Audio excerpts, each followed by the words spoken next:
حدیث دیکھیے، حضرت انس بن مالک رضی اللہ تعالیٰ عنہ بیان کرتے، میں نبی پاک علیہ السلام کے ساتھ تھا تو حضور نے سرخ دھاری دار چادر اوڑھ رکھی تھی، نجرانی چادر، تو ایک بدو آیا، اس نے آ کے نا محبوب کی اس چادر مبارک کو کھینچا۔ آپ فرماتے ہیں میں نے خود دیکھا حضور کی مقدس گردن پر اس کا نشان پڑ گیا چادر کا، اور جب حضور نے اس کی طرف توجہ کی تو پتہ کیا کہتا ہے؟ کہتا ہے وہ جو اللہ نے مال آپ کو دیا اس میں سے مجھے بھی کچھ عطا کریں۔ یعنی سوالی بن کے آیا ہے، مانگنے آیا، اور حال یہ ہے کہ مقدس چادر کو پکڑ کے کھینچ رہا ہے، اور اس سختی سے کھینچ رہا ہے کہ گردن پر نشان پڑ گئے۔ پر جناب انس بن مالک فرماتے ہیں اس کی حرکت اتنی سخت تھی کہ محبوب کی مقدس وجود اطہر پر وہ نشان چھوڑ گئی، لیکن جب اس نے کہا نا میں کچھ مانگنے آیا ہوں، تو فرماتے ہیں اس وقت میرا قربان ہونے کو جی چاہا جب حضور نے بات سنی اور مسکرانا شروع کر دیا۔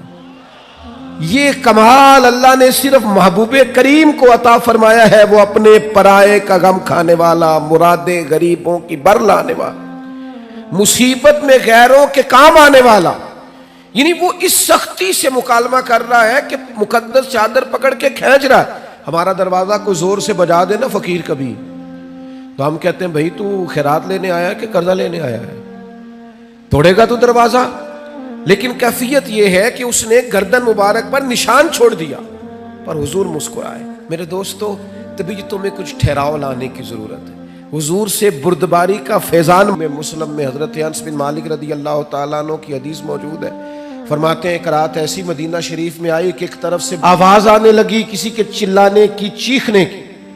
یکدم اہل مدینہ سارے اٹھے اور نیزے، برچیاں، تلواریں جمع کرنے لگے کہ اس جانب جاتے ہیں جہاں سے وہ آواز آ رہی ہے، اور جا کر معلوم کرتے کیا حادثہ، کیا سانحہ ہوا ہے۔ فرماتے ہم ابھی تیاری کر رہے تھے ادھر جانے کی، اور نبی پاک علیہ السلام گھوڑے پر بیٹھ کر وہاں سے واپس تشریف لا رہے تھے، اور حضور فرمانے لگے سو جاؤ سو جاؤ سو جاؤ، میں دیکھ آیا ہوں، کوئی خطرے والی بات نہیں۔ ہم ابھی تیاری میں تھے، لیکن یہ میرے محبوب پاک کی شجاعت ہے، بہادری ہے، دلیری ہے۔ آپ کو زندگی کے اندر اپنے دل کو مضبوط رکھنا ہے، اعصاب کو طاقتور رکھنا ہے۔ بعض لوگ بڑی جلدی گھبرا جاتے ہیں، بڑی جلدی پریشان ہو جاتے ہیں، 5 منٹ سے پہلے سانس پھولنے لگتا ہے، دل دھک دھک کرنے لگتا ہے۔ او بھائی آپ ٹھہر جائیں، ستاروں سے آگے جہاں اور بھی ہیں، ابھی عشق کے امتحان اور بھی ہیں، تو یہ تو کام ابھی بڑا آگے تک جانا ہے۔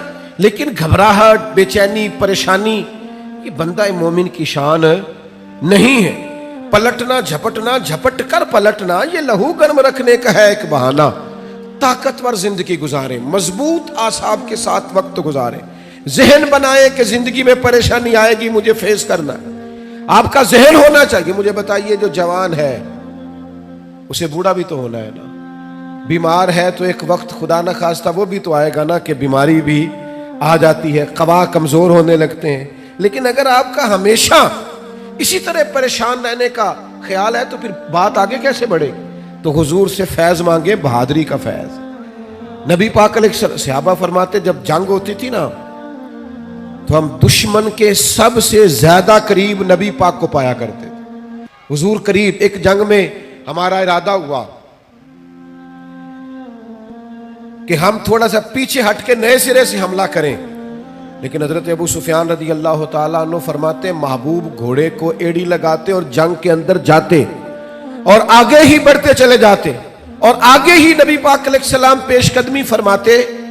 تو میں نے عرض کی حضور تھوڑا سا پیچھے ہٹ کے نئے سرے سے حملہ نہ کیا جائے؟ تو فرمایا نا بھائی پیچھے نہیں ہٹنا، میں نبی ہوں، بات یہ بھی سچی ہے، اور میں عبد المطلب کا پوتا ہوں، بات یہ بھی سچی ہے، لہذا پیچھے نہیں ہٹنا، آگے کی طرف پیش قدمی کرنی۔ تو میرے دوست گھبراہٹ نہیں، بے چینی نہیں، الجھاؤ نہیں۔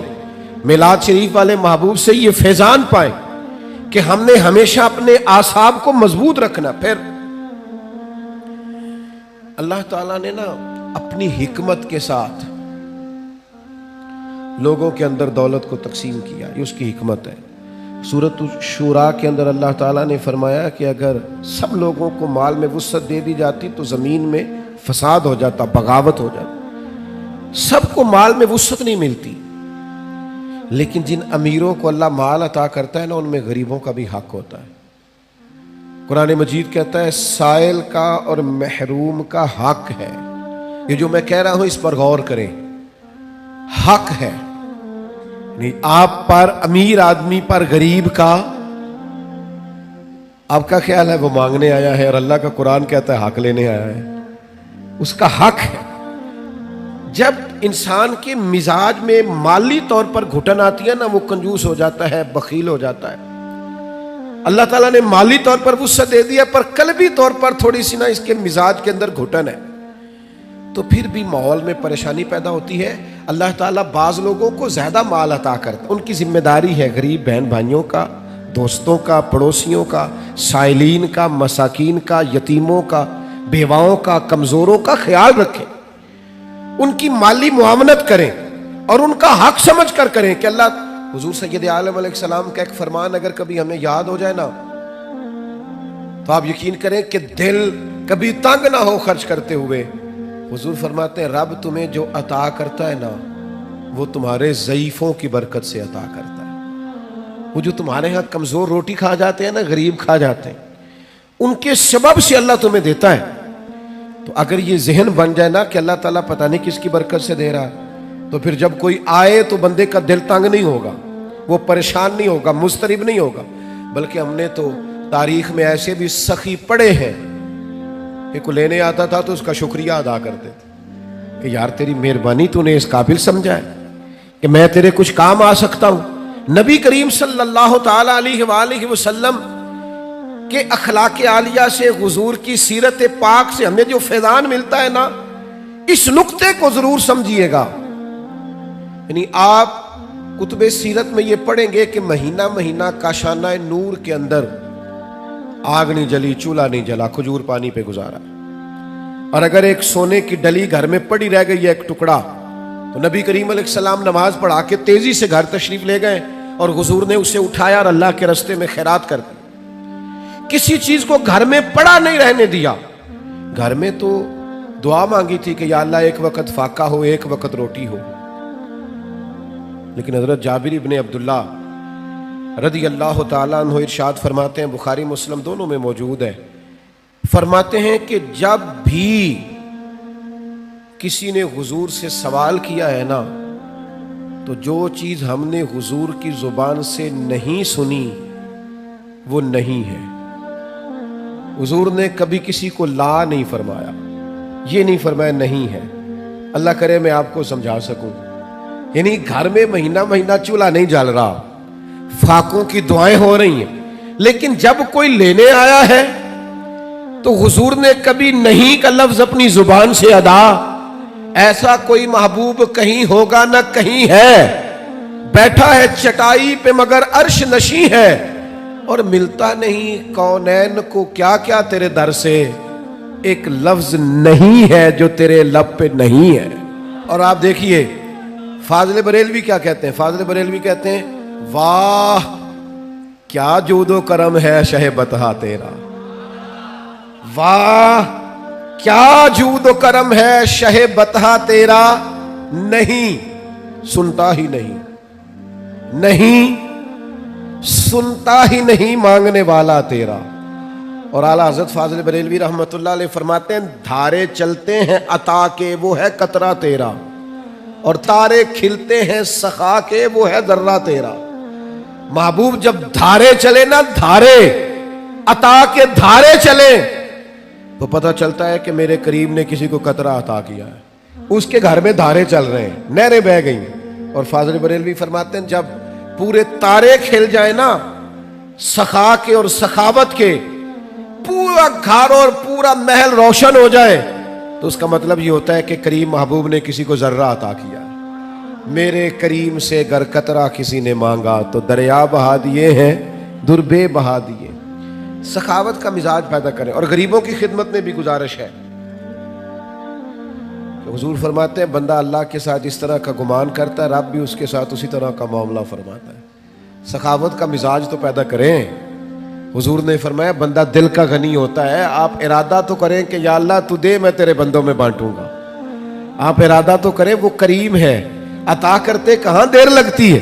نبی کریم صلی اللہ تعالی علیہ وآلہ وسلم کی سخاوت, اور کس طرح کی سخاوت, اس سخاوت کا انداز کیا ہے. نبی کریم صلی اللہ تعالی علیہ وسلم کے غلام حضرت انس بن مالک رضی اللہ تعالیٰ عنہ ارشاد فرماتے ہیں کہ ایک شخص حضور کی بارگاہ میں آیا تو اس نے نا 2 پہاڑیوں کے درمیان کھڑی ہوئی بکریوں کا ریوڑی مانگ لیا. تو یہ حضور کا دربار ہے نا, محبوب نے بھی سارا ہی عطا کر دیا, سارا ہی دے دیا کریم محبوب نے. اب وہ دیہاتی آدمی تھا, گاؤں جا کے نا اپنے حساب سے اعلان کر رہا ہے. ہر آدمی کا اعلان کرنے کا سٹائل بھی اپنا ہوتا ہے نا, وہ اپنے گاؤں جا کے اپنے حساب سے اعلان کرتا ہے, کہتا ہے سارے مدینے چلے جاؤ, حضور تو اتنا دیتے ہیں کہ غربت کا ڈر ہی دور ہو جاتا ہے. سارے چلے جاؤ مدینہ منورہ. محبوب تو یوں بانٹتے ہیں. اور میرے دوست, سخاوت کہاں سے شروع کرنی ہے. حضور نے فرمایا 2 کا کھانا 3 کھا لیا کرو, اور 3 کا 4 کے لیے کافی ہے, اور 4 کا 5 کے لیے. آپ مزاج تو بنائیں بانٹنے کا, ارادہ تو کریں دینے کا. پھر دیکھیں اللہ تعالیٰ کیا انداز اختیار کرتا ہے. آپ مجھ سے ناراض نہ ہوئیے گا, ویسے جس آدمی کے پاس پیسے آتے ہیں نا, وہ سب سے پہلے گاؤں چھوڑتا ہے, وہ محلہ چھوڑتا ہے جس محلے میں وہ رہتا ہوتا ہے. اس لیے کہ اب دائیں بائیں آگے پیچھے ہوتے ہیں ماڑے بندے, اور اسے وہاں جانا بڑا ضروری لگتا ہے جہاں کوٹھیاں ہی کوٹھیاں ہوں, محل ہی مال ہو, بنگلے ہی بنگلے ہوں. وہ چونکہ پرانا محلہ ہی یاد نہیں رہتا, ٹوٹی سڑک ہی وہ میرے گاؤں کا غریب دہقاں سڑک کے بننے پہ تھا کیوں پریشان, جب اس کے بچے شہر کو جا کر کبھی نہ لوٹے تو لوگ سمجھے. یہ کبھی کبھی ایسا ہوتا ہے کہ اللہ نے عطا کیا ہے تو چاہیے یہ تھا کہ تو دائیں بائیں آگے پیچھے بانٹتا. تو جا کے بیٹھی امیروں میں کیا, چلے جائیں, کوئی حرج نہیں, کوئی منع نہیں. لیکن ان لوگوں کو بھی تو یاد رکھیں جو آپ کے ساتھ بسا کرتے تھے, رہا کرتے تھے, وقت گزارتے تھے. ان کے لیے بھی تو اپنے دل میں طبیعت کے اندر گنجائش پیدا کریں. میرے عزیز, رسول اللہ بانٹتے, نبی پاک عطا کرتے. اور فاضل بریلوی فرماتے ہیں ہاتھ جس سمت اٹھا غنی کر دیا. حضور نے جس کو دیا ہے نا اسے بھی دینے والا ہی بنا دیا. تو نبی کریم صلی اللہ تعالی علیہ وآلہ وسلم کی یہ ادا. پھر ایک اور بات, کبھی کبھی نا لوگ ہم سے کچھ ایسی چیزوں کا مطالبہ بھی کرتے ہیں جو بظاہر ہمارے لیے مشکل ہوتی ہیں. میں آپ کو صحیح بتاتا ہوں, ان کاموں کو بعض اوقات طبیعت نہیں چاہ رہی ہوتی, اور بظاہر ایسا محسوس ہو رہا ہوتا ہے کہ یار یہ کام جو ہے نا یہ ٹھیک نہیں. آپ تم نہ وقت دیکھ رہے ہیں, نہ آپ ماحول دیکھ رہے ہیں, نہ موسم دیکھ رہے ہیں. وہ بعض اوقات ایسے مطالبات کر دیے جاتے ہیں جو ٹھیک نہیں ہوتے. لیکن میرے محبوب کے اخلاق عالیہ کا یہ بھی کمال ہے کہ حضور نہ ہمیشہ کوشش کرتے تھے آنے والے کی دلجوئی کر دی جائے. چلے اگر اس نے بے موسمی بات کر دی ہے تو یہاں سے ہی رنگ تھوڑا بدل لیا جائے. نبی پاک علیہ السلام جب فجر کی نماز پڑھ کے نکلتے نا تو حضرت انس بن مالک رضی اللہ تعالیٰ عنہ ارشاد فرماتے ہیں کہ مدینہ منورہ کے غلام اور لونڈیاں نا اپنے پیالوں میں پانی لے کے آتی, تو پانی آگے کرتی کہ اس میں اپنا ہاتھ ڈبو دے. بخاری مسلم میں سیاستہ میں آپ کو حدیثیں ملیں گی.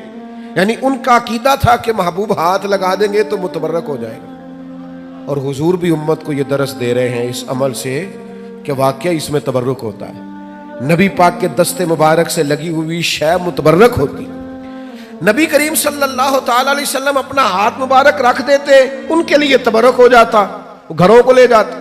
اب کبھی کبھی کیا ہوتا, جاڑے کی ٹھنڈی صبح, یعنی سردیوں کی ٹھنڈی صبح, ان کو عادت پڑی ہوئی ہے صبح پانی لے کے آنے کی, ٹھٹرتا ہوا پانی, فجر کا وقت, سردی کا ٹائم.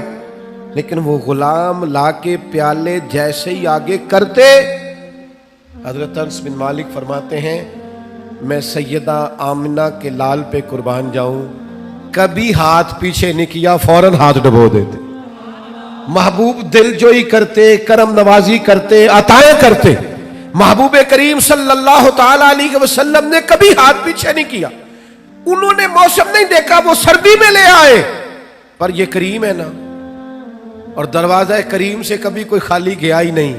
ہاتھ جس سمت اٹھا غنی کر دیا. موج بحر سخاوت پہ لاکھوں سلام, محبوب پاک علیہ السلام عطا کر دیتے. او یارو, ہو سکتا ہے کبھی کوئی بے موسم حکم اماں دے ہی دیتی ہو، کبھی کوئی ایسی بات ابا جی کر دیتے ہو جو آپ کی طبیعت کے مطابق سوٹ نہ کرتی ہو سکتا ہے کبھی گھر والے کوئی ایسی بات کریں جو برداشت کے قابل وقتی طور پر نہ ہو، لیکن یہ دیکھو نا میرے نبی کا اخلاق، یہ دیکھو نا حضور کا انداز۔ میلاد منانے والوں، محبوب کے نام پر نعرے لگانے والوں، اپنی مزاجوں میں وہ کشادگی بھی پیدا کرو۔ ہو سکتا ہے کچھ لوگ ایسا بھی کام کریں جو بظاہر طبیعت کے مطابق نہ ہو، پر کہنا ہم اس رسول کے ماننے والے ہیں جو ہمیشہ دلوں کا سہارا بنا کرتے تھے، جو ٹھنڈک پہنچایا کرتے تھے۔ عزیز بھائی، ایک اور بات بھی آپ سے عرض کرنی ہے، یہ جو غصہ ہوتا ہے نا انسان کی طبیعت میں، یہ غصہ نہ آنا بھی ایک بیماری ہے، غصہ آنا بھی چاہیے۔ وَغْلُظْ عَلَيْهِمْ، دین کے دشمنوں پر بندے کو غضبناک ہونا چاہیے۔ محبوب بھی غصہ کرتے تھے۔ حضرت عائشہ صدیقہ رضی اللہ تعالیٰ عنہ فرماتی ہیں اگر کوئی دین کی حدیں توڑتا تھا نا، شریعت کی حدود، تو حضور غصہ کرتے تھے۔ یعنی کچھ لوگ کہتے ہیں فلانے کو غصہ آتا ہی نہیں، تو میں نے کہا یہ بھی بیماری ہے، اس کا بھی علاج ہونا چاہیے۔ اگر کہیں شریعت کی نافرمانی ہو رہی ہے، اسے غصہ نہیں آتا، تو یہ بھی قابل علاج بیماری ہے، اس کا بھی علاج ہونا چاہیے۔ آپ کو غصہ، اعلیٰ حضرت فرماتے ہیں دشمن احمد پہ شدت کیجیے، وہ ملحدوں سے کیا مروت کیجیے، شرک ٹھہرے جس میں تعظیم حبیب، اس برے مذہب پہ لعنت کیجیے۔ آپ کو کبھی کبھی دین کے معاملے کے اندر غصہ بھی آنا چاہیے۔ جس حدیث میں یہ لفظ موجود ہے نا، اللہ کی رضا کے لیے محبت کرو، اس میں یہ بھی ہے کہ رب کی رضا کے لیے بغض بھی رکھو، غصہ بھی آنا چاہیے۔ لیکن ہمارا مسئلہ یہ ہے، ہمیں دین کے دشمن پر غصہ نہیں آتا، وہاں تو انسانیت جاگتی ہے، ہمیں غصہ آتا ہے ذاتی دشمنوں پہ۔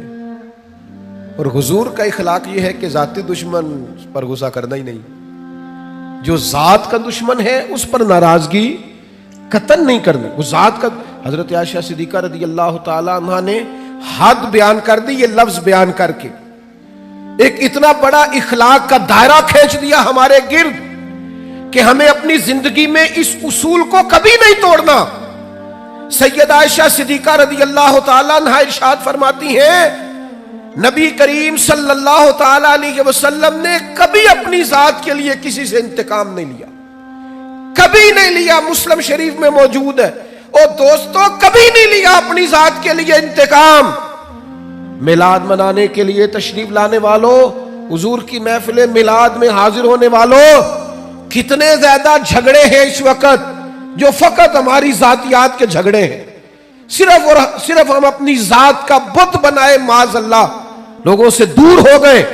کبھی اپنی ذات کے لیے حضور نے انتقام نہیں لیا، کبھی جلال آیا بھی تو حدود اللہ کے معاملے میں۔ آج کیوں نہ اپنے دل پر یہ ارادہ کریں، فیصلہ کریں کہ ذاتیات کے جھگڑے چھوڑ دیں گے ہم، جہاں ہمارا ذاتی معاملہ ہوگا وہاں ہم اپنی ذات کا بت چکنا چور کر دیں گے۔ اور پھر انسان کو غصہ آتا ہی ہے نا اپنے ماتحتوں پر، لوگ غصہ کرتے نہیں ملازمین پر، اور بعض ایسے نادان ہیں جو خواتین پر بھی غصہ کرتے ہیں، لیکن میرے محبوب کریم علیہ السلام کی یہ عادت صحیح کتب، صحیح احادیث میں حضور کا یہ اخلاق موجود ہے۔ محبوب نے اپنے دست مبارک سے نہ کبھی کسی غلام کو مارا، نہ کبھی کسی عورت پر ہاتھ اٹھایا۔ رسول اللہ صلی اللہ تعالی علیہ وسلم نے یہ حد بندی بیان کی کہ آپ کو اپنی ذات کے لیے کبھی کسی سے انتقام نہیں لینا۔ یہ سوچ کبھی بنا کر تو دیکھیں، یہ قاعدہ قانون اپنی زندگی میں اس کا نفاذ تو کریں۔ ہر جگہ ذاتی جھگڑے، ذات کے معاملات ہم نے کھڑے کیے ہوئے ہیں۔ یہ کتنا مشہور واقعہ ہے طائف کا، لوگوں نے پتھر مارے، اور جب باقاعدہ فرشتے نے آ کے کہا یا رسول اللہ حکم کریں تو میں ان کو پیس کے نہ رکھ دوں، تو حضور نے کیا فرمایا؟ فرمایا یہ نہیں مانتے تو امید ہے ان کی نسلیں کلمہ پڑ جائیں گی، ان کی پشتوں میں سے اللہ ایسے لوگ پیدا کرے گا جو شرک سے بچیں گے، اللہ کی توحید کا اعلان کریں۔ لہٰذا ہمیں ان کے بارے میں کوئی سخت